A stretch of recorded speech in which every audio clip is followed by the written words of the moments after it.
Today, we're transforming this old, outdated dining room in my income property into this completely fresh, modern space on Modern Builds / Mike's First Flip.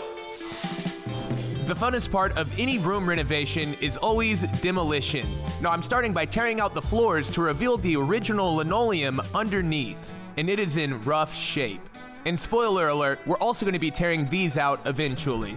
Oh, I also installed a smart lock onto the back door. Whenever you purchase a property, you always need to change out the locks, and this is going to be really convenient for myself and contractors. Next, I continue demolition by taking out the trim around the doors and the baseboard, and we're going to be tearing out this little closet, even though it is a cool build out. But instead of all these little compartments, I want a classic closet with a shelf and rod, something tall enough you could fit a vacuum in. I went ahead and took out the ceiling fan while I developed a plan, and then removed all of the shelves and the framing for that little closet, before opening up the doorway leading into the dining room. This wasn't load-bearing, but I still put a strong back in the attic behind the new drywall before applying corner bead and smoothing out all of these repairs. I skim-coated this entire back wall to help even out any inconsistency in the panels, but on the adjacent wall, I just did some individual patches. I rented this texture sprayer to spray down all the walls on the house so that the new and the old drywall all blended, and I've got to say, it worked great. Definitely worth it. As I worked, I tried to keep my gun spraying in a random pattern, not just up and down and side to side. This keeps everything looking natural and blends great when you paint it. The sprayer that I'm using today is called the Wagner Control Pro 170. And what's really great about it is that it can pull directly from a 5-gallon or 1-gallon paint bucket. The first coat I'm spraying is primer because I've got a lot of raw joint compound, and that basically soaks up whatever you're spraying. But after a couple coats of paint, we are looking really good. This is a color called whipped cream, but it's basically white, and it is a satin finish. This old linoleum floor in the kitchen and dining room is raised just a little bit from the rest of the hardwood floors that go throughout the house. I want my subfloor to be level for my vinyl plank going down, so getting this out is step number 1. The adhesive they used back in the 1950s when this house was built was very sticky. The first half of the flooring especially, but I just took it 1 or 2 pieces at a time, and we eventually exposed a subfloor in pretty good shape. The only real problem is this high point you can see. I used a door plane to take this down, and then I mixed up a batch of Henry Feather Finish. This goes down everywhere our plywood panels meet so that the transition is really smooth in preparation for our luxury vinyl plank flooring.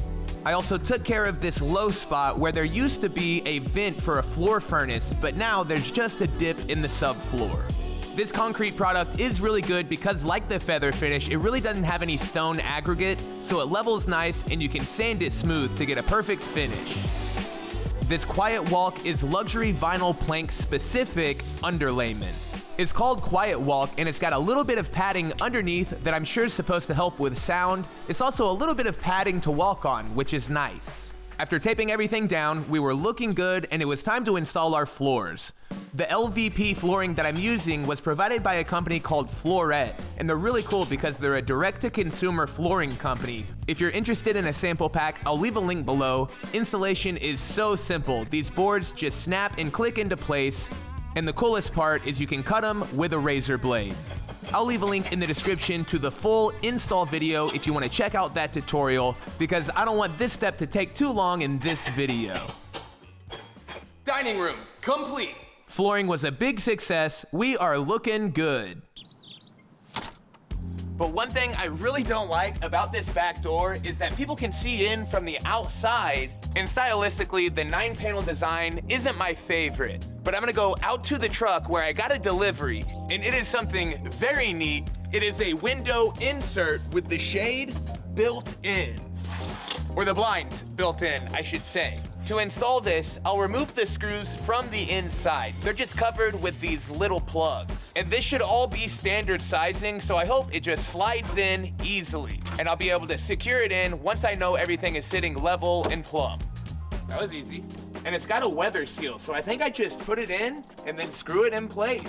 That's really, really convenient. The screws squeeze the frame and the panel around that door, creating a perfect seal, and there's little plugs to cover up those screws.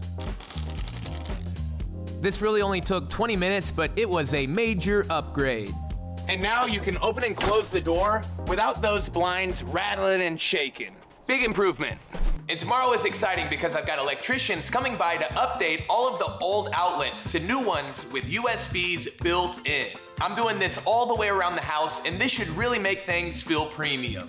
I also hired these guys to install a couple of pendant lights above the kitchen peninsula where people will be eating. And we did have to make a little adjustment to their locations. That way we're centered on this light instead of centered on the wall. Because we were pulling this power from another location, I was just a little bit confused as to how we were supposed to do it all. I also wanted to make sure it was done right the first time, and so that's why I hired it out. It wasn't too expensive. While they were working in the other room, I added some blocking behind the drywall so that I could use the piece that we just drilled out and patch this hole. I gave it a quick sand and then taped and mudded it so that it could dry while they were working. All right, so it's gonna come down to how many rods. We can try 2, but that's probably too low. That's at like chest level. Now let's try 1 rod. That's a lot better. That's kind of at eye height. Cool, let's do that. The lights I picked up were super dope, and they're from Amazon. I'll leave those linked along with all the other tools, materials, and supplies I used. I think it cost me $250 to get all of this electrical done, and then $50 per fixture to install after negotiating it down. Bulbs are still in the mail. I gotta patch that up, but this looks so nice. And now it is time to tackle this closet and the asbestos pipe running through the floor. It's for an old furnace, and while the plumber was over, he was not afraid of getting rid of it, so we paid him to do that while we were hiring him to do some other plumbing work. And a long while later in time, I was able to get the rest of that pipe out. Got it. To fix this hole, I added some blocking underneath the floors and screwed this into the joists. Then I did a layer of plywood where the decking is and another layer of plywood where the subfloor is so that everything is sitting nice and flush.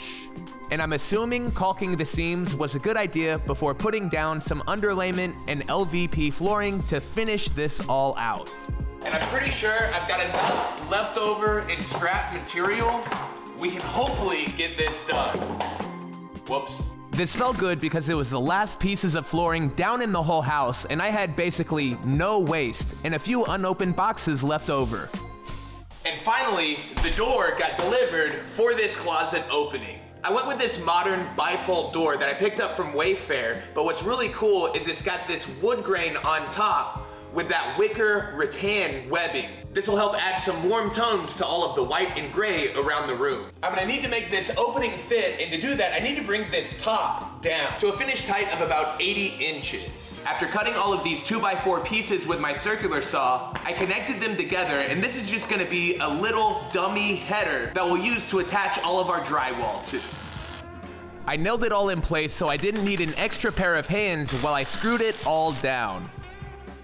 After that, I checked the bottom for level, and I found out that I needed to shim this just a little bit before screwing this bottom 2x4 in place. Now I'm ready to cut my piece of 1/2-inch drywall to go over this whole repair. Drywall is so convenient to cut because you can use a utility knife, just like LVP flooring. I cut my big sheet into this 24-inch wide panel, and then I cut that into 3 individual pieces that's gonna wrap around this little header. You do just want a little bit of wiggle room between these panels on a repair. That way the tape and mud is able to embed itself and really bond this together. But not too big of a joint. You don't want cracks. Nice. Now I'm gonna get some plastic corner bead, and I'll cut that so that it miters around all of the corners of this opening. I'll use my level to create a reference line all the way around the perimeter so that I know I'm making a perfectly square and level opening for my doors. I don't have enough room in this opening for a traditional door jamb, so this needs to be precise. This right here is the corner bead spray adhesive that I'm using. It's a 2-part adhesive. You spray it on the wall and you spray it on your trim before connecting them. And I made sure to secure it down with some extra staples all the way around. These reference lines helped me a lot, and I know now that my door is gonna sit square in this frame because the opening is good. There was a decent amount of a recess with this new drywall because it doesn't have an existing texture and layers of paint on top. So this first coat of joint compound is really a thick layer that I'm building up to get myself to level. And to do that, I'm gonna be using my skim coating blade once all of this is spread on. I just don't want any big blobs or voids. This right here is a skim coating blade, and it's basically a 24-inch wide drywall knife. And it'll allow me to flatten out this whole patch in one pass. That's awesome because I know it'll be flat, and coat 2 and 3 will be really fast. I used a more classic putty knife around the rest of my opening. You can see my technique here. It's definitely not perfect, but my drywall skills have improved a ton by working on this house. And this drywall on the inside edge is functioning as my door jamb. That's why I need it to extend all the way to the floor. I've got 150 grit sandpaper on this sanding block. I'm gonna use it to take down any high points and smooth this out for the next coat we're about to trowel on. Joint compound sands so quick and easy. I wish everything was like this. The main thing to keep in mind is that you're going for continuous improvement with each coat. You're not trying to make it perfect the first go around. You'll never get there. The first coat was just to get everything flat, but there was still a lot of voids. So now I'm using a lot of pressure so that I'm not building up a coat. Instead, I'm just filling all of those negative spaces. And now once that dries, you're ready to sand it one more time. A lot of people would be ready for texture here, but I am not a pro at this, so I'm gonna do a third coat and sand that down before I finally spray my drywall texture to make everything match. When I'm sanding this final coat, I have the lightest touch. I'm just trying to feather my edges and make sure that there are no ridges. I don't wanna remove very much material at all. And now it's time for texture. I'm gonna be using this air-powered texture sprayer instead of the spray cans that I've used in the past. Just one of these cost over 20 bucks, and this whole gun cost me 40. I'm pairing it with a totally undersized air compressor, but it's enough to get the job done, I'm pretty sure. I thinned down a little bit of the joint compound and loaded it into the hopper so that I can spray it more easily. And then it was time to do a test spray. This lever is how you release the airflow, and this trigger right here allows the joint compound to flow from the hopper. That's close to what I want, but a little too light, so I'm gonna raise the amount of flow. Oh, there we go. And here's a close-up of that texture we're going for. It's relatively light, but we'll be able to sand down any high points, just like what we did on the actual walls. I really only had like 15 or 20 good seconds of air to be able to spray at a time before the air compressor had to recharge, so I would highly recommend a bigger tank. We're looking for a light texture like this, and any big marks, we'll be able to sand smooth. The idea was to try and match what we did earlier with that big texture sprayer that we rented. I made sure I textured way wider than we repaired. That way I'm gonna be able to sand, feather, and blend all of this back so that no one will ever know that we did this part of the project so late in the process. I do have to say though, this was pretty fun. It was a cool process. When sanding this down, I also used a really light touch, that way I could finesse it, and we ultimately got a great finished look, and I really mean it, with a few coats of paint, I don't think anyone will ever know that this was a patch. In this wide shot you can see, it totally blends out, pretty cool.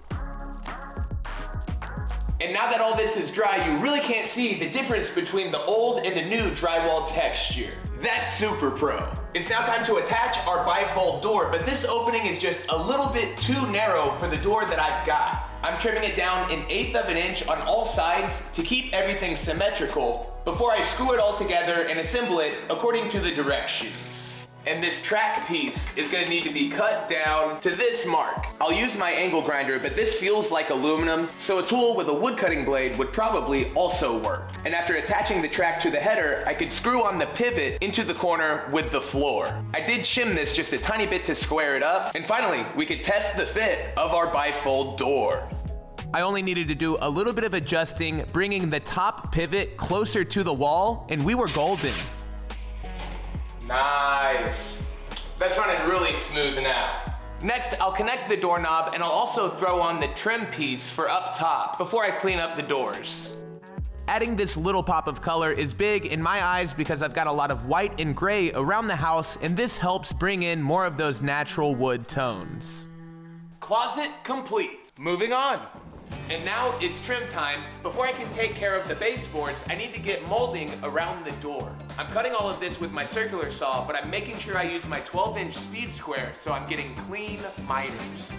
I checked to make sure those fit, then I sprayed some foam in the gap between the door and the wall to make sure that there's no air leaks coming from the outside. I'm glad I did. It was a big gap. I just hope there's no issue with squeeze out installing the trim while this spray foam is still expanding a little bit. But I'm kind of thinking it also might provide a better seal. So we're just going for it. As some of that foam started to squeeze out, I just pushed it back in before nailing in my trim boards. I don't know why, but after I cut this piece, I found it to be a tiny bit short, but that's no problem. I was able to caulk this miter joint and it should still look good after paint. While I had it out, I also caulked all the way around the perimeter of this door trim. It's good to caulk that top corner, even though you can't see it, it's convenient for cleaning. I also added wood filler to the nail holes. Cutting baseboard is also pretty straightforward. We're just doing miters in the opposite direction. I set my circular saw to 45 this time and used my speed square on the 90-degree corner. I made sure to sneak up on these cuts so I got a good tight fit, and then I applied 3 coats of paint before installation. That way, once these are on, I've just got to do a little bit of touch-up work and I'm at a lot lower risk for making a mess. Once again, this is that whipped cream interior satin enamel, the same thing I put on the walls. Baseboard installation is simple. I'm using 2-inch long brad nails and I'm making sure that I hit the 2x4 bottom plate behind the drywall. That's why I'm shooting relatively low. Anywhere I'm shooting high up on the board, I'm making sure that I'm hitting a vertical 2x4 stud. The trim is going to terminate here at the bifold door entry instead of wrapping around. That way it's got a clean close, and I use some stand-in door molding to make it happen. This long trim board is one of the worst I've ever used. Unfortunately, I had to go with it because I wasn't gonna slow down now. I just put a ton of weight down where it was trying to bow up, and I made sure to put a lot of nails into the studs where I could get it connected. This is a lot of work. Thanks a lot, Home Depot. A couple of these pine boards have really had me wish that I bought MDF instead. I really didn't expect all of this warpage. I don't know how I'm gonna fix that. I really don't like the way those line up. I might end up replacing that warped board. The final baseboard pieces I needed to put down were inside of the closet, and you can see now why I needed to drop down the drywall to meet and cover a little bit of that LVP floor. Where the door needs to swing open and closed, I can't put baseboard trim, and I don't have a traditional door case. Nailed it. I also added wood filler to all of these brad nail holes, and while I let that dry, I used caulk to blend out all of my miter joints in the corners, and I also smoothed out the transition between the wall and the baseboard. If you add a little bit of dish soap into a spray bottle and you spray the caulk seam with that before you smooth it out with your finger, it doesn't stick to anything and it doesn't make a mess. I'm certainly not proud of these miter joints. I can and I will do better in the next room. But now that wood filler is dry, so I'm gonna sand it down with 150 grit and just do a touch-up coat of paint or two. I've already painted the face of these boards, so I don't need to worry about painting all the way down that face. Instead, I just need to make sure I paint over everywhere there's wood filler and a brad nail, and we're gonna have a really clean finish that's totally gonna protect our floors in this process, because I'm messy. That not so clean miter joint on our door looks awesome now, shout out caulk, and I was able to just paint the rest of the room. This wide shot kind of shows the space. It's really transforming a lot. We've got very few unfinished surfaces. This paint dried, and the next day I removed all of the tape. Beautimus.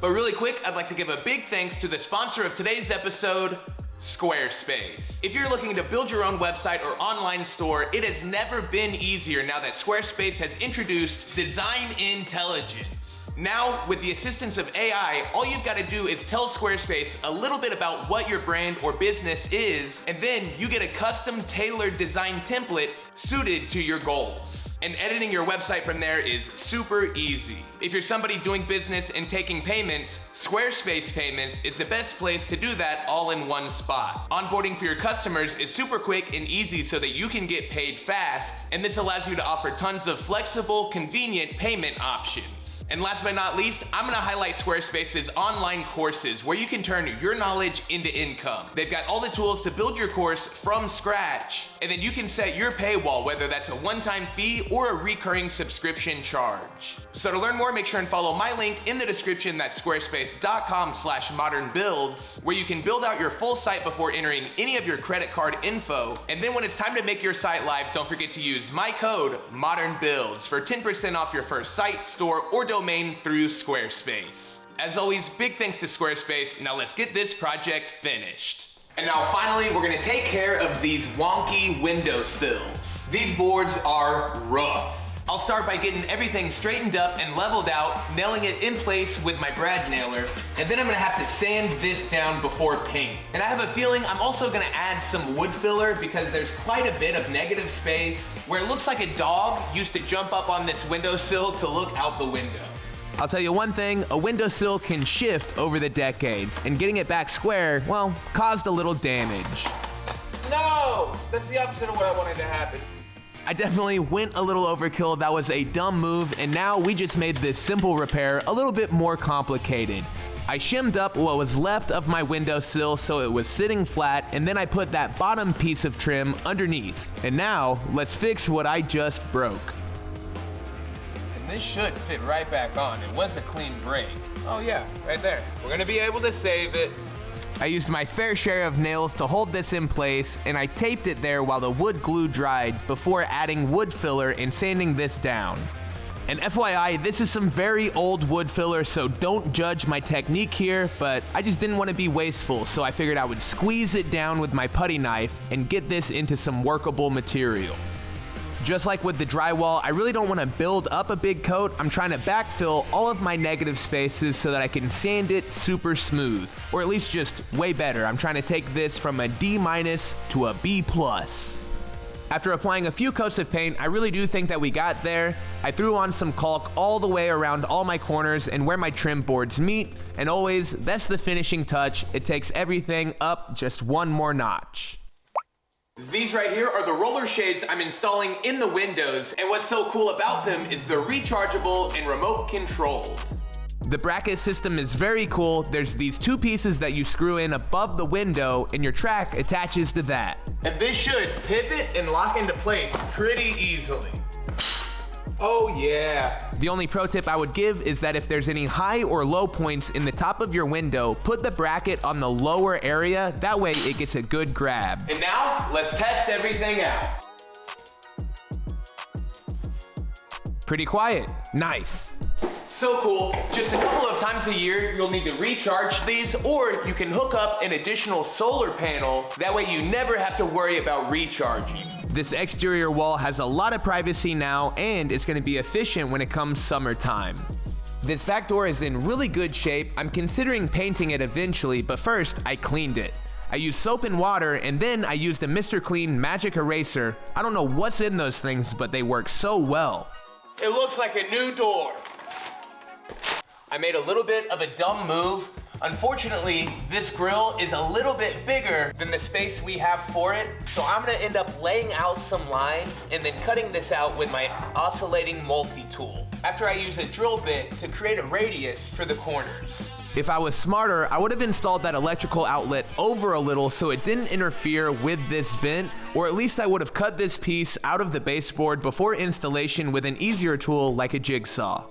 A lot of the locations where this needs to screw in previously didn't have any blocking, so I added some, that way our screws could sink into something. After sanding everything, I also painted it, and then when that was finally dry, I added the vent in place, and it looked pretty decent. I would also give that a B+. Not quite a super pro. This is what the old AC vent covers looked like, but I ordered some new contemporary ones, and this is gonna be a big improvement. The new vents I'm installing have these little flaps on the bottom. I don't know if that's supposed to hold it in place on its own, but with the air blowing, these will just fall right out. So I added some screws to lock it down. Adding these really do go a long way in freshening and updating this space, and now it's time to take care of that light fixture that you can see in the ceiling. The lazy part of me just wants to quickly install this flush mount LED light, but I really don't think the move is putting a table here in the center, especially since we've now got the eat-in bar. I think the real move is instead installing a proper light fixture over where the dining table will be. And the footage I'm playing right now is the unboxing of said fixture. It's got the same frosted globes as the other lights that we just installed and a matching brass finish. I'll center this light and eventually the table on the back wall, and I've got 2 different height rods, but I think this long one is gonna have it setting at the perfect height. Now I'm gonna bring in an old modern builds dining table, and that'll give me my final reference where we're putting in the rough-in electrical that'll splice off of the old fixture's wires. Okay, so you need to be able to sit down, you need your food, well that's cool, and then you need to be able to put your chair back and stand up without it like bumping the wall too much. I feel like we could move 2 inches this way and then try. And then, oh look, the center line of the table is right in line with the edge of that window. Genius! The plan now is to center our ceiling box where that line is, that way it's centered over our dining table eventually. And even though the blade that I ended up using was a little bit wider than I would have liked, I used the oscillating multi-tool to cut this material away. Ah, there is a joist right there. I'm really happy I ended up getting this shallow box so that it attaches to this joist and we're gonna be able to put the light where we want. And just FYI, they call this a pancake box. And now it's time for the inevitable. I'm gonna climb up into the attic to tackle this electrical. This is not the fun part. I'll see you on the other side. Step 1 was pulling that old electrical up that we're getting the power from and bringing the new wire down. Inside of the attic, I had to splice on this new piece of wire, and I did all of this inside of the box. That way it was up to code, or at least more up to code than the other bare wires in this attic. But the installation of this light fixture was straightforward. Just connect the white and the black wires to the white and black wires. Oh, but one cool thing that I will note is it used these funky light bulbs. I think they were called E9 bulbs. But I love the way that these globes match the other pendant lights we installed earlier. It's like a cloud floating above the table. And you've already seen me patch one of these holes once, so I'm gonna get through this pretty quick. That way, we can get to our before and afters. I also used this as the opportunity to finish the patch next to this pendant light. It had been dry for a while, so I sanded it smooth and then applied a second coat to get it ready for texture. Let's do it. Since I had already bought it, I used this spray can of texture instead of setting up the air compressor. And just like before, I sprayed way wider than the actual repair. That way, when I came back and sanded everything, I could feather, blend, and smooth it all out before paint. I repeated those steps on the other ceiling patch. I sanded it, applied a second coat, and then once that was finally cured and sanded, I sprayed on my texture. I think it would be a fun game to bring someone into this dining room to see if they knew where I did these repair patches, because I genuinely think no one would be able to find them. I kinda surprised myself.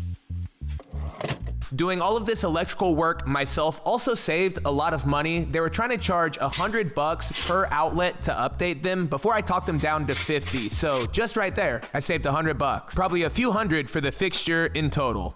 It works, and so does the porch light. I'm good at wiring now. I used to not even know what I was doing. Super Pro, Mike's first flip. I'm gonna put the faceplate on that. We'll fade to a nice white transition, and then I'll show you the befores. So these are gonna be the bar stools for the kitchen counter, and look at how classy this is gonna be. I was super pleased to see that there's room for 4 in case there's a couple with 2 kids, but 3 stools is spaced a little more comfortably. And with that, we can now fade to white and we can show the before shots of this dining room. One thing that I can say about this space is it was outdated. It had gone through a couple of renovations before, but a new one was due. And now let's check out these afters. I am hype with the results we were able to get. This doesn't exactly feel like new construction, but it does feel like a brand new space. I love pretty much every finish we chose. These light fixtures are so cool, and we've really balanced out these white walls and gray floors by adding some touches of wood tones coming from the kitchen direction and with that cool bifold closet door. That was a really fun part of the project. This will be a great place for casual storage. Since we took away one closet in the living room, this is sort of necessary, even though the old build out was pretty neat. Even though this dining table isn't the one that's gonna be here eventually, you can see how it's all gonna lay out, and we've got a lot of room for entertaining, and it feels so cool having this eat-in extended kitchen peninsula.